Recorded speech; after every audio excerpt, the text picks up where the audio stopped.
मुझा महबूब मुस्तफ़ा पाक सरदार मुझा मदीने वारा शहनशाह पांजी बारगाह में असांजा अर्ज़ क़बूल कजाएं। मुझा मौला अवां जा बानड़ा मोहम्मद शरीफ जतोई उनके पुट जो औलाद ना है। अवां सरदार पांजी बारगाह मुझा साले औलाद पुटन जी अता फरमायोस। मौला अब्दुल जब्बार जतोई के औलाद कोने का मुझा मौला उनके भी साले औलाद अता फरमायो। साले बचड़ा हुजन, इन्हनि जे रोज़गार में बरकत हुजे, करम ही करम हुजन।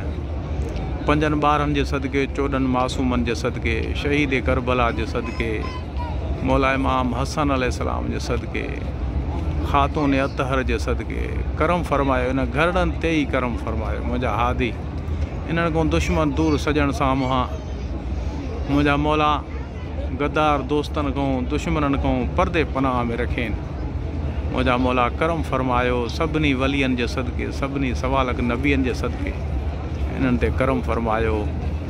असां ते भी रहम फरमायो। मुझा हादी अवां वटों हर को झोलियूं भरे वेंदो आहे, असां भी झोलियूं इंशाअल्लाह यकीन आहे भरियूं था वञूं। करीम हादी तुझी जहानन को वॾी आहे करीमी मुझा सरदार। आमीन। ला इलाहा इल्लल्लाह मुहम्मद रसूलुल्लाह सल्लल्लाहु अलैहि वसल्लम। या अली मदद।